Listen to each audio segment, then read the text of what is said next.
Welcome to Kaida community. My name is Anneozeng Ogozi, the founder AOAF Foundations. Kaida is a beautiful community with poor infrastructural development. Please let us take you through the story of Kaida community, and you will be glad you joined us on this short documentary. Please come with me. The Anneozeng Ogozi Aids Foundation, AOAF, on a second visit to the Kaida community, met with the chief, elders, women and missionaries to talk about the issues facing this vulnerable community, following reports of harmful practices and extreme cases of underdevelopment. Assalamu alaikum. Ni yanzu na riga na farin ciki da murna, kuma yanzu gaskiya Allah ya muku albarka, mu kuma Allah ya muna albarka duka mu. Guduma ina neman guduma kamar da kuka bada guduma, gwamnati mai bada guduma da sauran mutane su bada guduma. So saboda haka mu gan cin gaban gari na a cikin kasan Kaida ganuwa. Mu kuma Allah ya taimake mu, taimake kowa. Kuma muna addu'a kowane lokaci mutanen da za su iya su taimake mu, Allah ya kawo su. Mu kuma Allah ya sa da fata mu da addu'a mu, Allah ya sa gwamnati tuna da mu. Kuma muna fata Allah ya ba kowa rai lafiya, kuma Allah ya raba mu da wahala. Domin Najeriya yanzu gaskiya ya lalace. Abubuwan da ba mu taba ganshi ba gashi muna ganshi, kuma Allah ya tsare mu. Ubangiji Allah ya taimake mu.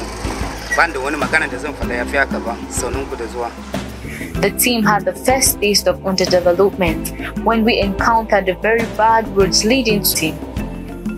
Kaida is a community under the Gwagwalada Area Council, Federal Capital Territory Abuja. For a community that has a population of over 9,000 inhabitants, Kaida suffers a lack of all the basic amenities humans need to live a healthy life. At the community center, just opposite the chief's palace, there is a dilapidated building with 3 small rooms, 2 of which are falling apart and bats and roaches infested, while the 3rd room, barely standing, serves as a clinic with only 2 bed space and inadequate drugs to attend to the health of the entire residents. The clinic has a peculiar stench that leaves visitors nauseated, yet the pastor Samuel, who had been running the facility for 11 years, does his best to keep it habitable since that's all they have got. This facility has witnessed a lot of preventable deaths from malaria, HIV/AIDS, diabetics, high blood pressure, etc., due to a lack of drugs and medical attention. This is Kauna Clinic, Sohon Kaida. It's a mission clinic. Even though most of the drugs and help we get is from individuals and NGO like you, since it's a non-profit organization. Therefore, we only revolve whatever we get. The little drugs we get, the little treatment we collect from them, we revolve it, use the proceeds, what we got, to buy more drugs so that there can be a continuity. And that is how, thus far, the clinic has been sustained. Really, you can see the dilapidating condition of the clinic. We supposed to have extended the clinic, our services to the other rooms, but because we have a challenge of bats, tiny bats disturbing the roof, and since nobody is living here except when we have cases of like admission in the midnight, so we use one of these beds. We cannot extend that. Sincerely, we desire, all things being equal, if the international body will step into our situation and be able to alleviate our challenges by sending funds for renovation of this facility, or building rather a new one. We don't have a toilet. We had a large vision of seeing that this place become more equipped to be able to cater for the needs of the people that cohabits here.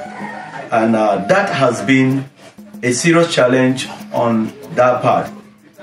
Sincerely, we cannot thank you enough for making up time to be here. The missionary's wife, who also served as a bed attendant in the clinic and resident in the community for the last 22 years, admitted that they lose 2 to 3 mothers and children out of every 10 births. This makes the maternal mortality rate high. Kaida community has no electricity and there are no light poles in the community, so they live in total darkness at night. This situation thoroughly affects the clinic where labor and childbirth are undertaken with lanterns and torchlights. My name is Esther Andrew. I am a missionary come to this place to work as a missionary. The name of this place is Kaida Basa. We are just managing the hospital like that. We will just buy even only this thing, torch. We are using torchlight to even collect delivery here. It's only torch that we are using. Because if you can see that if you check the hospital, you will see a fan inside, but there is no light. The way of the situation of this country now, that when you see the distance, we cannot even buy fuel now because everything is costly now. For this village now, for 1 liter of fuel is 400. They are selling it. So we are pleading for government to come and help us. It's only 2 beds in the hospital.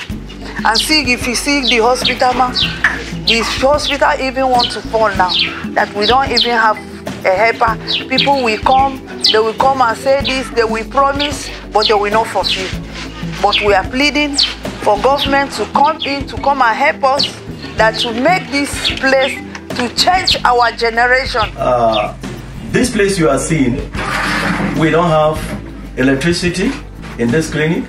We use torchlight sometimes and maybe rechargeable lantern to power our the nights when we have cases like that.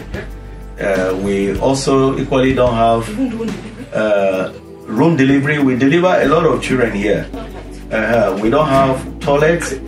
We don't have labor beds, coaches, labor coaches for delivering.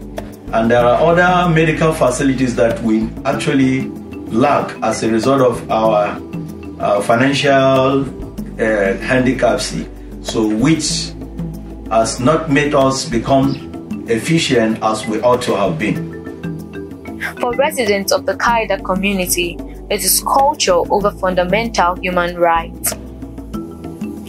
In Nigeria, it is popular knowledge that Mary Slessor stopped the killing of twins in the 19th century. But in Kaida community, this harmful practice of killing twins has been upheld. They believe twins are evil and they are killed at birth.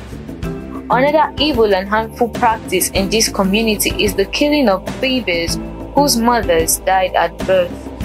The community believes such babies are evil and bury the living child along with its dead mother. They justify this barbaric practice by taking the laboring mother to a deity to pray for a safe delivery, after which if she dies, it is assumed the child is guilty. They fail to attribute the cause of death to a lack of adequate medical care for the mother.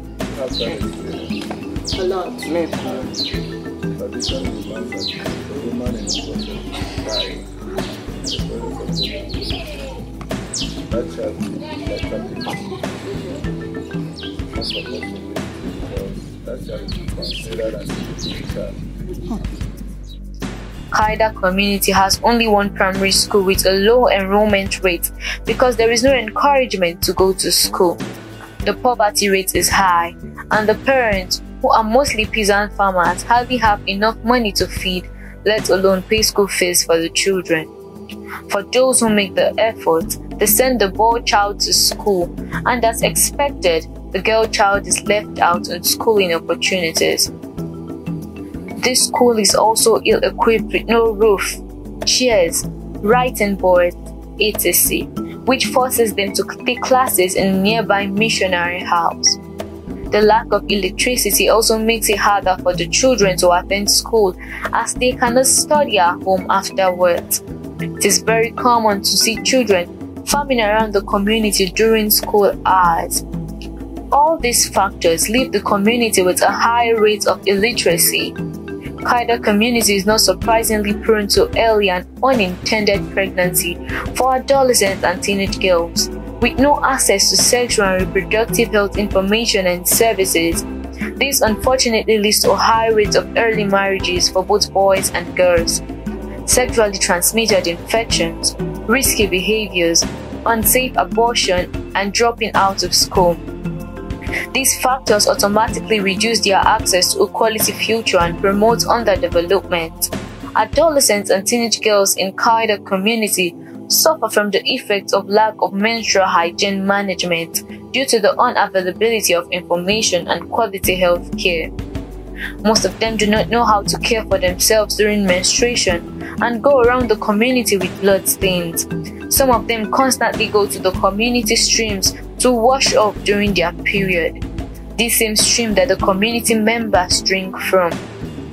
The girls use pieces of cloth during their period with no knowledge of how to wash and dry them, or the number of hours they should be worn. They have no knowledge of premenstrual syndrome, ovulation, and how to calculate their cycle. This leaves them prone to early and unintended pregnancy, avoidable embarrassment from stains, and life-threatening infections. Kaida community has no potable water. Residents of the community depend on the dirty stream for their daily needs in every household. They drink and cook from it. They also wash in the same stream and openly defecate there. This situation has led to frequent cases of deaths from cholera, diarrhea, typhoid, dysentery, etc., which the clinic is unable to handle due to unqualified hands, unavailability of drugs, and poor health facilities. I used to go to the river and fetch water. Sometimes that when you are fetching the water, you will even see sheets. We pass through the water. We will now put the sheet for one side like this and fetch water to drink. Sometimes as a missionary, I can use the water, I can boil the water for drinking. But them that don't even have that experience, they will just fetch the water direct and drink without boiling the water. Before you will know that they will start stooling, diarrhea will come, and they will vomit, all sorts of things. Kaida community residents also suffer from malnutrition.